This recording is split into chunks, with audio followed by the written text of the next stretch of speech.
Today, I'm really excited to welcome Cordelia Kraus. Cordelia is a certified craft clinician based in Portland.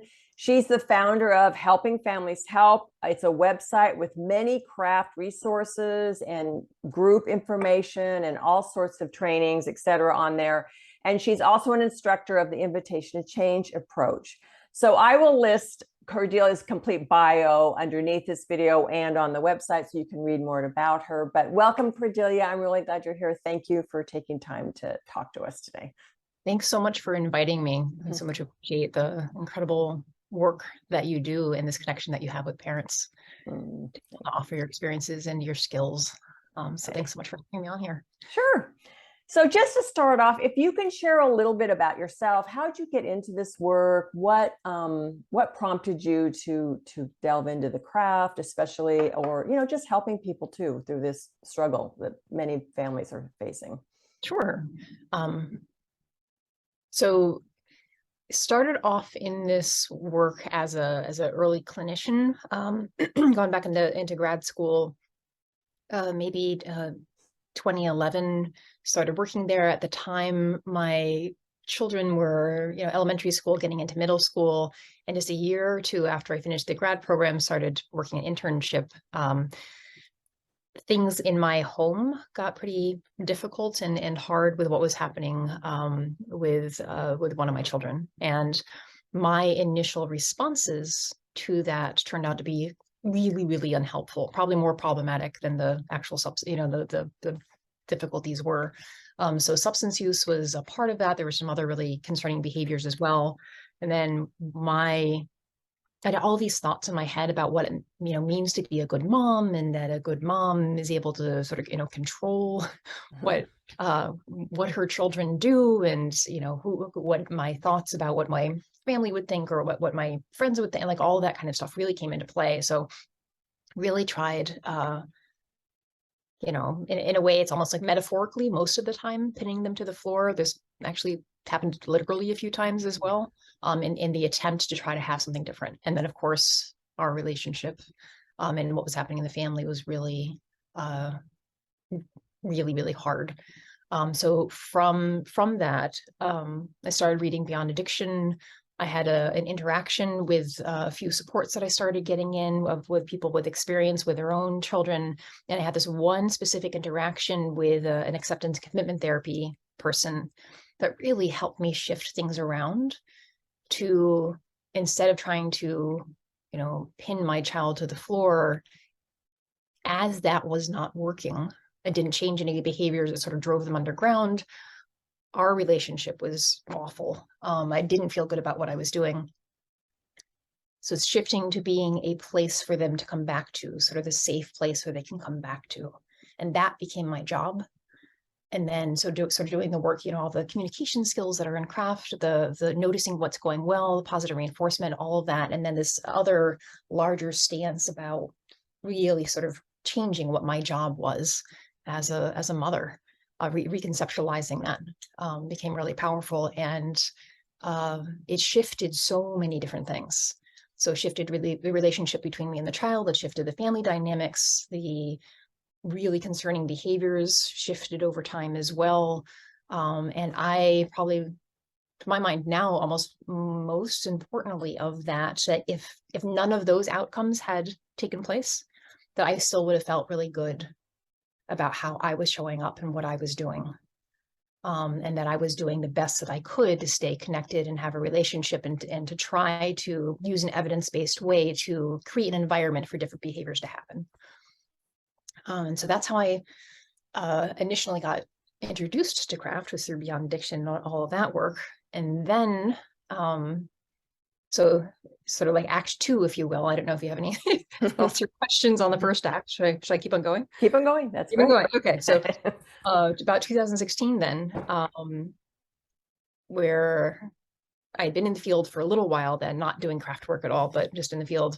And I ran into Dr. Jeff Foote at a conference in Seattle. And it was at the Association of Architectural Behavioral Sciences conference. There is only a handful of things on substance use, addictive behaviors. And so we kept on showing up in the same rooms again and again and again and again.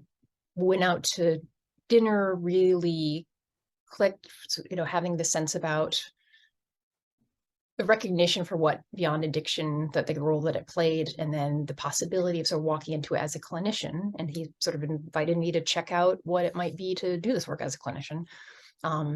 And that sort of made this catalyst of switching over. So at that point, started going along for the ride for the Invitation to Change trainings. I believe I met you at probably one of the first ones I'd been to, which was a lovely way to connect. Mm-hmm. Went to a craft training with Dr. Bob Myers, went through the very lengthy, difficult, really good certification process for that. I had been a Smart Recovery Smart Recovery facilitator earlier, and really started switching over to Smart Recovery Family and Friends, which is also craft-based. And then sort of act 3 of this is, so as I'm starting to do more of this work and working with families, I reached out to a local clinician group who I really incredibly admire and respect, Portland Psychotherapy. And they had a craft-based website. And so I'm like, well, I'm doing this work now. I wonder if I could, like, you know, stretch a little bit every once in a while. And so I wrote them an email. Hey, I'm doing this work now. Could I write a blog post for you every once in a while on your craft website? And the response that I got back was, we're actually about to pull the plug on it. Would you just want to take it?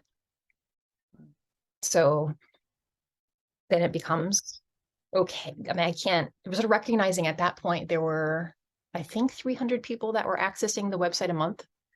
And it felt like both, this is someplace I could stretch, but also it felt really hard to think about taking away this resource from, you know, 300 different people that were finding it useful. So not doing anything about websites, you know, switching it over to Squarespace and trying to figure this all out. And then it's sort of gone through different iterations in that way as well. So now at this point, it became from, can I just hold this site, to what else can I offer for families, to recognizing that the families can't get help if there aren't providers that are doing the work. What do the providers need? And so it switched over to be definitely a resource hub for families, but also much more of a community and support for providers that are interested in the work. Whether that is as a clinician, or as a family peer mentor or a family coach. So yeah, so I think some of the things that really touched on was a good mom. I think so many parents go through that. I know I went through that. You know, what is a good mom? How could I be here? You know, what happened? What have I done wrong? I think, you know I felt that big time with a couple of my kids. And, you know, thankfully, I think it's nice when you do have a couple of children, so you see one or two of them, you know, doing well. And so it makes you feel like, okay, well, you know, maybe. And so I have my heart with other people have one child. And this is, you know, because then you feel like, oh God, or some people have a couple of kids that go through this. So, and it really becomes easy to then really take it really personally, right, in that way. And it is this really interesting, tricky, you know, dance between sort of this question comes out in DBT a lot about the sense about, you know, I'm doing the best I can with what I had, and I can do better. So it's this place about recognizing that I did not, you know, create what was happening with my child. And at the same time, when I did change my responses to the behavior, that did encourage different other possibilities to happen. So this really interesting sort of balance between, can we hold ourselves compassionately, as well as encouraging ourselves to show up in a different way that, you know, encourages change and actually really aligns with the kind of parent we would wish to be. No, and I think that's what craft really is so helpful with, is that, you know, you get some time to back up a little bit and just slow down and look at yourself too. How can I love the values. How can I show up? I love that part about when, you know, if you're 80, what's your child going to say about you? I think that's so helpful to just start thinking about that, because our instincts initially are to discipline or, you know, start yelling, or your emotions take over and all of that. So yeah. I get sarcastic. I get really, like, in the moment wanting to fix it. I get really, get really scared. I mean, that's what a lot of this Yeah. At least for me, really what it came from is just initial just fear, but then also fear about all the other pieces about what does this mean about me, and what is, what's my family going to think, what's the friends going to, it's just, it's really, really complex. Yes, it is. It's huge. Sure. So Cordelia, could you go into some specifics? I know parents hear the word craft, community reinforcement, and family training. Some people know tidbits, but what would you say are the main points? What's the difference between that and some of the traditional approaches that many parents have heard about, but they don't always hear about craft? Sure. So CRAFT stands for Community Reinforcement and Family Training. The community reinforcement piece of this starts looking at this different way of treatment centers for interacting with their clients, that instead of having a more punitive approach, you have to stop using or we'll kick you out of the program kind of sense. It's just looking at what's happening in the moment and what does today look like? Were you able to practice absence for today? Or practice your whatever the plan is, for today. And if you can, then we might do something like enter you into a drawing. So you have like a $5 gift card. That's really sort of like the contingency management piece. The community reinforcement part started becoming and offer activities that are based within the community, so there can actually be enrichment in this other possibilities for life. Because if we're solely focused on not using substances, that gives no path forward about what life might actually look like. And so these treatment centers were starting to do, offer different path forward there, and they were really successful, highly successful. The problem is when they stopped engaging in the treatment center and went back to the place, where their clients went back to the place where they had been before, then very often they started using again, because the dynamics around them, the treatment center is an environment, right? So the question then became, can we actually take what's happening with this environment, this, evidence-based, really behavioral, encouraging, positive reinforcement principles, and just teach families to do that? So we're going to do that. Well, let's teach them a little bit about motivational interviewing, about how to really connect and listen to what's happening with their loved one, so that they can meet them where they're at, really be able to match this way forward, understand what's happening with compassion. And then being able to really focus on themselves a little bit about what does care look like for me as well? How can I deal with different problems that come up for me? So it ends up being this very, for craft specifically, ends up being this very skills-based. We're going to teach families about the function of behaviors. Let's do a behavioral analysis and really look at why your child might be smoking pot the way they do. Let's really, really break it down. And we take that and start having a sense about, can we have compassion for that? Can we use that information to, okay, if this is a way for them to relax, what other ways can we actually offer and support to help them relax, to start providing some competing things that don't have the cost of what the substance use has. So really starting to listen to them, understand, watch, and then use, what are the natural consequences that are happening? How can we help allow some of those natural consequences that we're willing to have happen a little bit more? So for example, in the case of pot use, sometimes memory is a difficulty there. So recognizing the person's not recognizing or remembering something, I might choose not to fill in the blanks for them. I might remember where they put their, wallet. But I hope you find it. I'm not gonna, I'll allow that struggle to happen a little bit more, and not in a cruel way. And it might be, okay, if you're gonna miss your job because you can't find your wallet and you're gonna get fired, we'll probably help them find their wallet. But it's in this place of as many places as possible. Can we also know what the consequences are, what the difficult behaviors, or what the difficult consequences of substance use are, that we're willing to allow them to have, so they can actually really feel the impact of it more. And so this, the behavioral analysis sort of has all of that within it. How do we move forward? How do we allow the consequences? Can we have compassion for what's happening? Teach communication skills, really specifically around listening. and actually even more with Kraft Meyer stuff. I'm sorry, but with the Meyer stuff, he talks very specifically about ways of expressing oneself that are more likely to be listened to. So, and then some of the self-care parts, the happiness, it talks about a happiness scale to be able to notice what other parts of life are going well and what isn't. Is there a part of this that I would wish to focus on for myself? So there's more of this self-investment piece of it.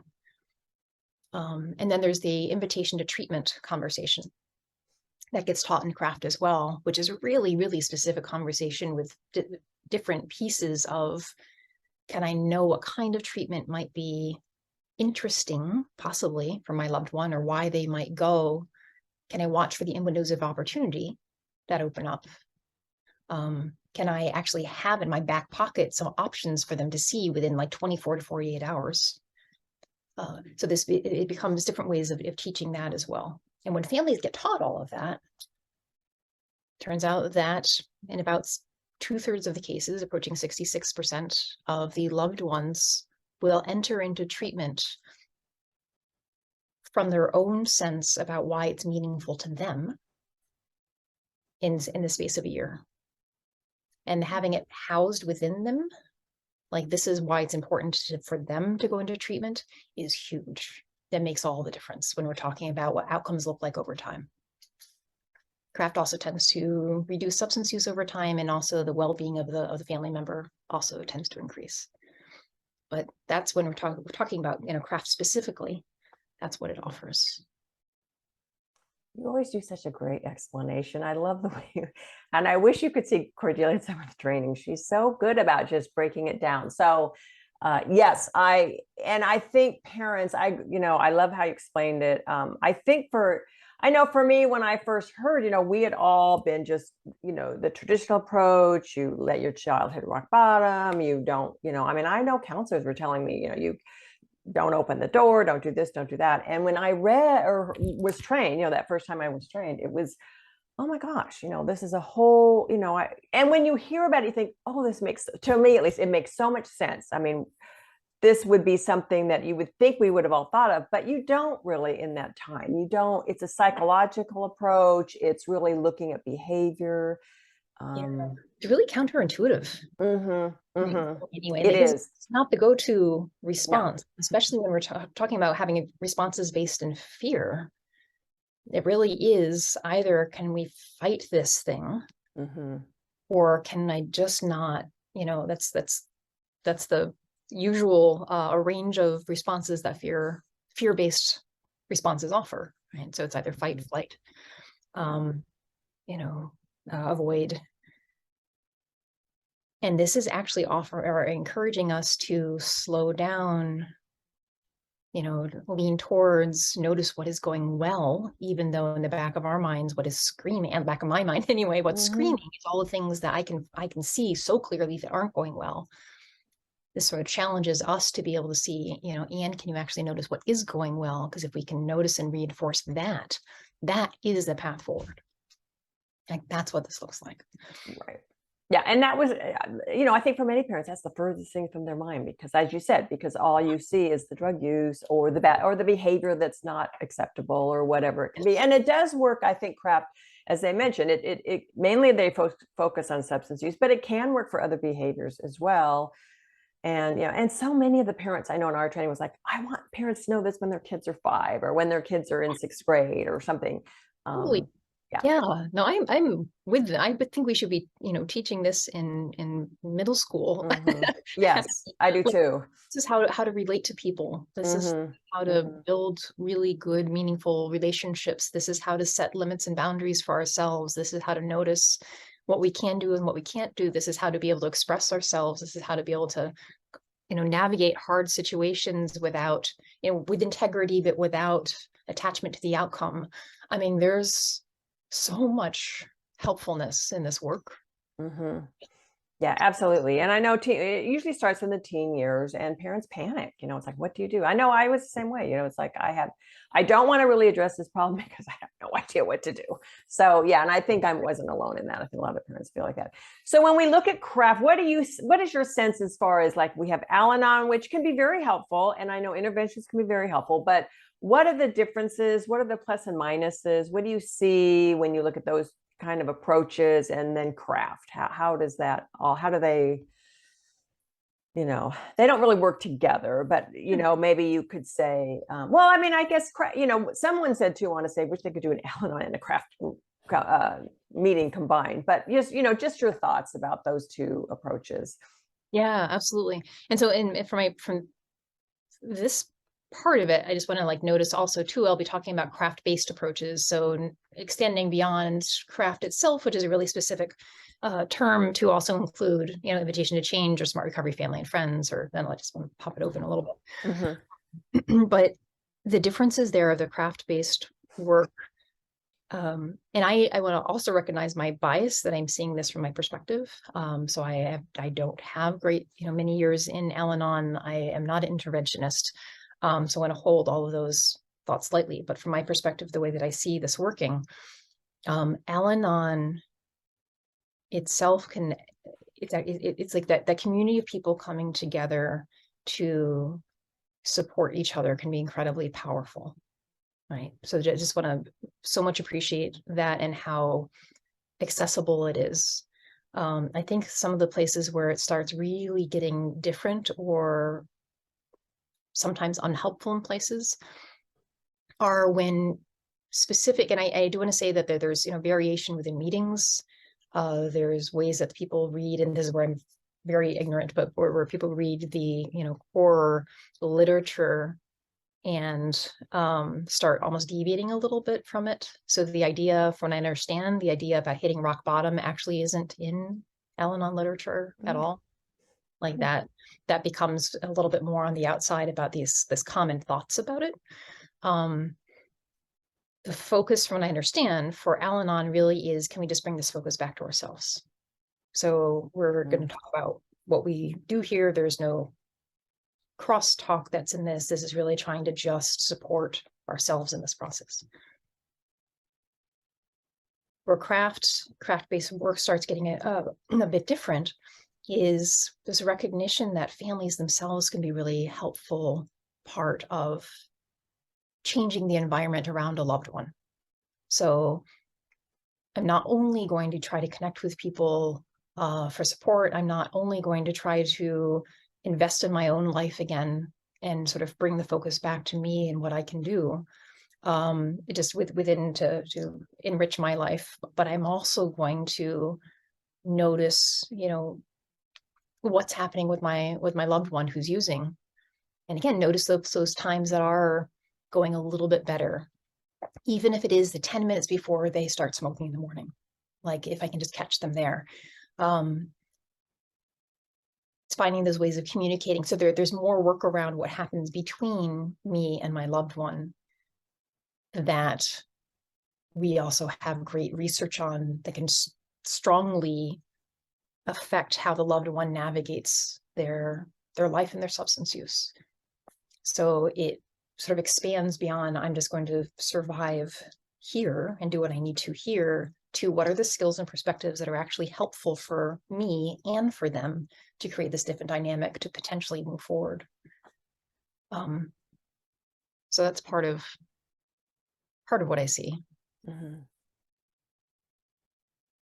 Okay. And I know for myself, I found Al-Anon extremely, it was helpful at the beginning. I mean, I remember that first meeting, I was so resentful. This is, I think, what parents come up to. I was so resentful, like, oh, why am I here? What am I doing here?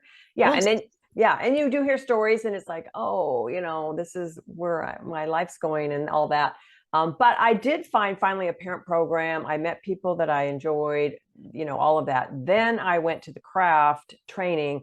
And when I came back, I really was looking at Al-Anon in a completely different lens. Mm-hmm. But the thing that I think stood out was the message that there's nothing you can do. There's nothing. And I still hear that today. Parents are saying, there's nothing you can do to help your child.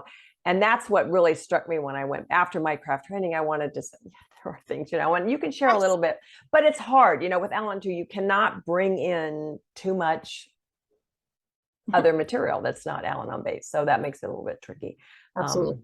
Yeah. And I appreciate the intended, I think what the intended, purpose of that sense of is, please let go so much of holding on to other. So if you can sort of bring back to, and that sort of functions in that way. But I also think, as you said, it's inaccurate, actually. There are always things we can do.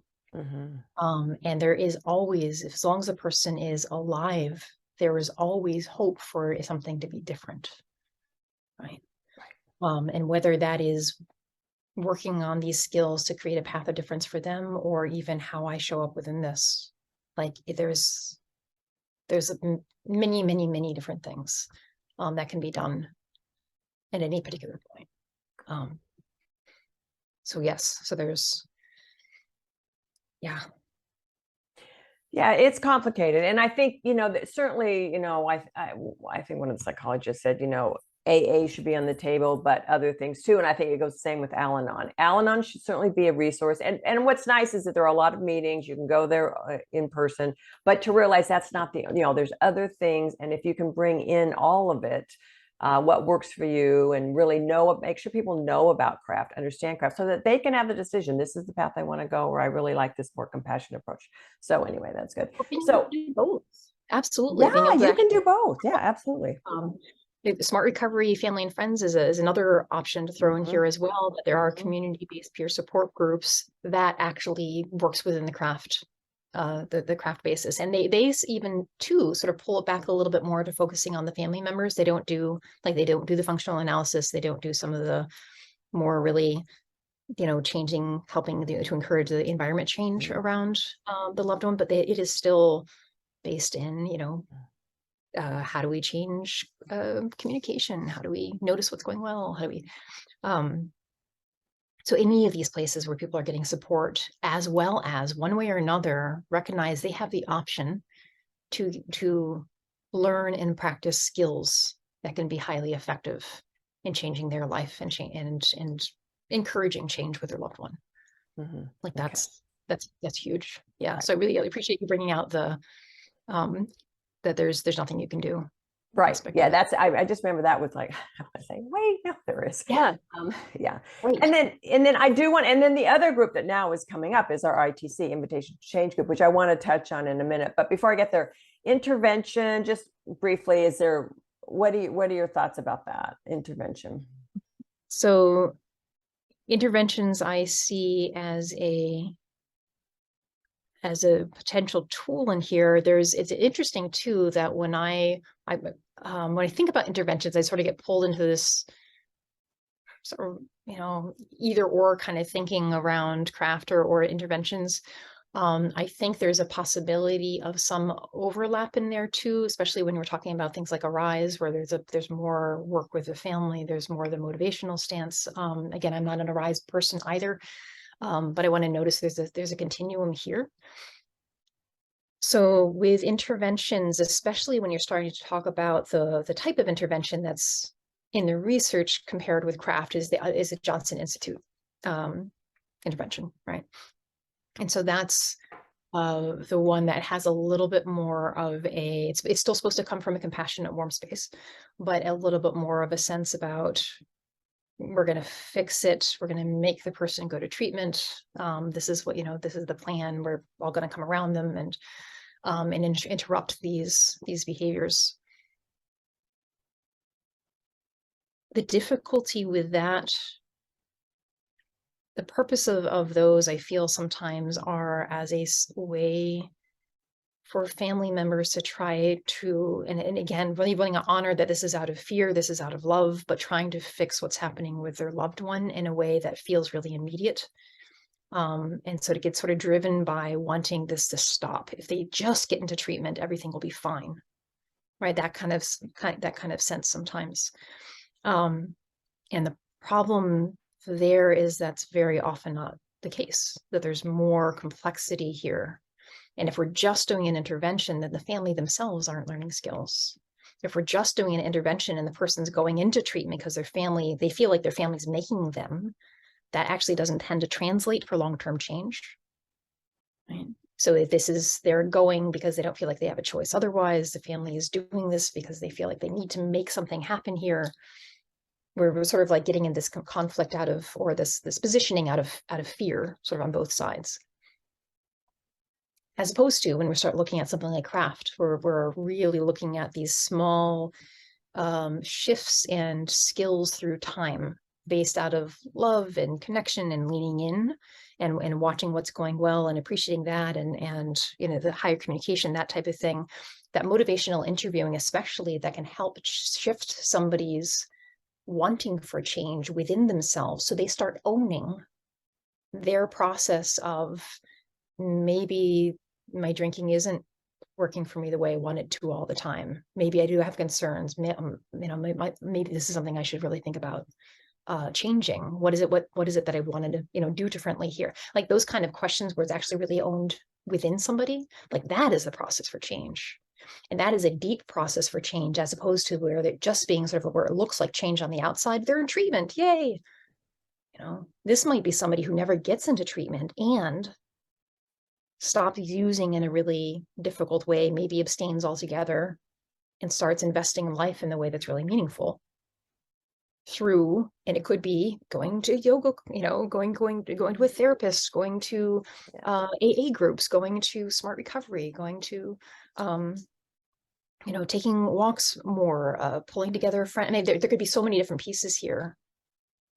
And that's really what we're looking for with craft. Treatment could be possible. Residential treatment could be possible as well. But we're really hoping to shift the environment enough so it has this internal, the word is like totally escaping my mind right now, but the internal locus of control, right? The internal motivation for change that tends to be sustaining over time. It'll shift and change. All of us do. But that's the engine that we want for this, not fear. Right. And that's where I really see the difference. Okay, excellent. Yeah. And I was, as you were talking, I thought, intervention, I think sometimes when people feel like their child is, or any loved one is just, really, it's an emergency type of a thing. But again, if you don't have those craft skills, like, that would be the time for the parents need to learn, or the family members to learn those craft skills, so that because it isn't, the treatment's not, it's just the beginning. It's not the end by any means. Absolutely. It's the beginning of the journey. So yeah, that's helpful. And I agree. I think too, if it's not internalized, I hear people say their kids are doing it for them, or they feel like, and yeah, it's going to be very short term, and you hear too many, that cycle of, they go to treatment, they come home, it just goes on and on and on. Like, absolutely. Yeah. And even here, I want to catch, if I can, like I'm with somebody starting treatment because it's important to somebody else, like, or starting change because it's important, because it's still, to my mind, important to them to have their other person be okay. Like there's still something in it for them, but it's just, there tends to be, to sustain longer, to want to, to have more in there where it actually starts being housed more within themselves as well. Because part of the other thing that comes out sometimes is, well, they have to want it. Right. Yes and no. Still do things where change starts being possible, but it's the forcing of it that makes it tend to be really, really short-lived. Right. And that resentment pops up, I think, too, with people. Yes. Yes. Totally. So we're really sort of backing up to try to figure out what works best in the long run for the stance that we're taking with craft or craft-based approaches. How does this play out? Right. Good. So tell me about, you've done so much work on that Helping Families Help website. Everyone needs to go check that out, because you've got all the groups. So maybe if you could talk about your website, what you offer there, and then maybe tie in the ITC, Invitation to Change groups, which are now really getting more widespread, and people are being trained, which is so exciting. And it's another choice for people. I mean, again, you can intertwine a lot of these different things, but so yeah, if you can let people know, what's there, which is, I was looking at this morning, there's tons there. You keep adding and adding. It's great. It's really helpful. Thank you. The what this looks like right now for helping families help is there's actually, it's almost like two different sides to it. So there's the front page, the family side, and especially if you're looking at the menu bar, that's sort of how I think about this. So there's going to be a section that has to do a little bit more about what is craft in the first place, some information about craft and craft-based approaches. But I find it's the family resource hub that's probably the most powerful piece in there. So in that, there's one section that has to do with books and websites and videos that you can access, these things that anybody at any time can reach towards. And Smart Recovery is there and is always there, and their handbook's always there. The Beyond Addiction is a phenomenal book. Get Your Loved One Sober. Your website's on there. Your book is on there. That there's all these things that people can reach towards at any time, from anywhere around the world. Right. So there's that section, there's that piece. There's also a part that has to do with online ongoing groups. So these are things, they're listed by day. So if you're able to scroll down and say, okay, it's a Tuesday, what's actually happening on Tuesday, and you'll find different groups that are meeting that are all based in craft. Most of them are free. Most of them that are listed there are online. If you scroll to the bottom of the page, there's some that are in-person ones as well that are listed by states in the United States. But there's that section of just sort of ongoing occurrences. There's another section within families that has to do with events.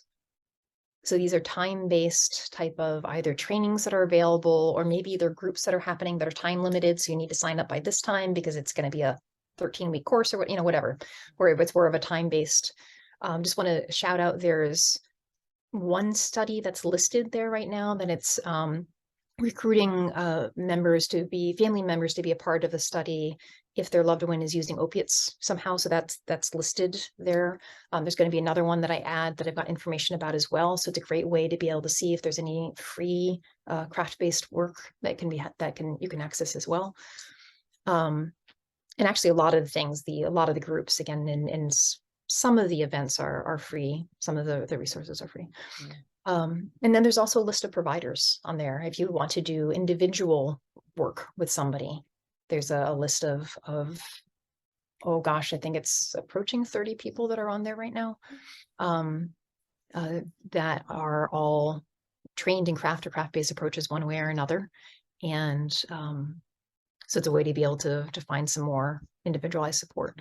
But again, there's lots of ways of walking into this work, and I try to keep it updated as much as possible, especially for it sort of being a hobby, if that makes sense. This is not a business. It's just, so I definitely I'm a little slow sometimes, but trying to keep that part as updated as possible. And then just a quick sort of mentioning of the provider side. This might be helpful, especially for family members where if you have a therapist, or you have a pediatrician, or have somebody that wants to get more information, or is curious about training, where you can actually say, okay, check this out. This is what craft is, but there's also listings for providers around what trainings are available, what different consultation groups are available. We have a community of over 220 craft-based providers that interact in one way or another in different meetings of different kinds that happen. So as a way to be able to build community and get more information, and even like ask questions like that resource is there for providers as well. And again, whether you're talking about being a family peer leader for a group, to a physician, to somebody who's in admin work and is interested in learning more, that's all part of that community. So that's helpingfamilieshelp.com. And then part of the resources that are listed there, you had mentioned invitation to change. Is it okay to jump into that? Yes. Or you have any? Yeah.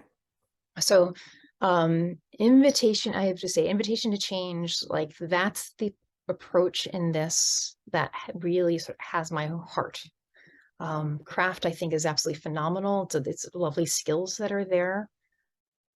But I think it can be really hard to just approach some of the skills without some of the larger perspectives and psychological flexibility that invitation to change has to offer. So sometimes, especially, both for myself, but also working with people, sometimes, we'll get into this skill or try to learn, okay, this, open-ended questions, and This is how we try to have specific, brief, or whatever the communication skills are. And you can watch that the person's struggling so much with what's happening. Why should I even talk with them nicely when they haven't spoken to me nicely in years? Okay. There's nothing really in craft to be able to actually be with that experience in a way that's helpful to move forward. I think the skills themselves and practicing the skills can help sort of soften that a bit and allow for movement and growth. But there's really no way to meet that. And that's where invitation to change just like is brilliant. So we start being able to notice what the family members' experience is as well. Can we have awareness about what's happening within me? What are my thoughts, memories that are showing up? What's the trauma perhaps that's showing up here? What emotions are present? What's difficult for me in this? What's important for me in the long run? As I'm practicing skills, there's these things are really hard for me. Can I have this willingness to not know what to say or to do something different or to like fumble with my words because connecting with my loved one is so important? Can I have compassion for myself when I make mistakes, because I absolutely will? Can I soften around, getting, there's some of those thoughts around if I was a good mother, I should control my kids, should be able to control my kids. This place of being able to bring ourselves into the work a little bit more, not just on I need to go for walks more or more bubble baths, but really in the sense of compassion and awareness and connection with the work in a way that really ties the rest of it in together really powerfully. And that's that component, especially as it comes from acceptance and commitment therapy. And that for again, personally for me and my story, that was the piece. It was a combination between Beyond Addiction, which was craft, and this one interaction with an acceptance and commitment therapy person that sort of blew the doors open for me. And so that's now what Invitation to Change is offering. And I just I've got goosebumps, right? I love I love that work so much. And they have, so if you're interested in checking that out, the website for them is cmcffc.org. So it stands for CMC, Foundation for Change, cmcffc.org. And along their navigation bar, there's one selection for the approach. So you can hear a little bit more, read more about the Invitation to Change approach from them directly. There's also parts about training. So you can get access to training from family, either on the family side or on the provider side. As well as lots of other resources that are there as well. And of course, you can find their work on Helping Families Help. If you wanted to start there, I've got a page or a few dedicated to their work. Wonderful. Perfect. Yeah, that really lays it out. And I agree with you. Invitation Change, it really gives you so much more depth, and especially those beginning chapters where you can really dive deep into your feelings and your reactions and how you're taking it all in and what you want to do differently and all of that kind of thing. Yeah. So no, Because it's great. Yeah. Because if I can't get, if I'm so tangled in that I can't respond to the other things that are happening in front of me, right? If I'm so angry and, rightfully so for what's happening, if I'm so filled with terror,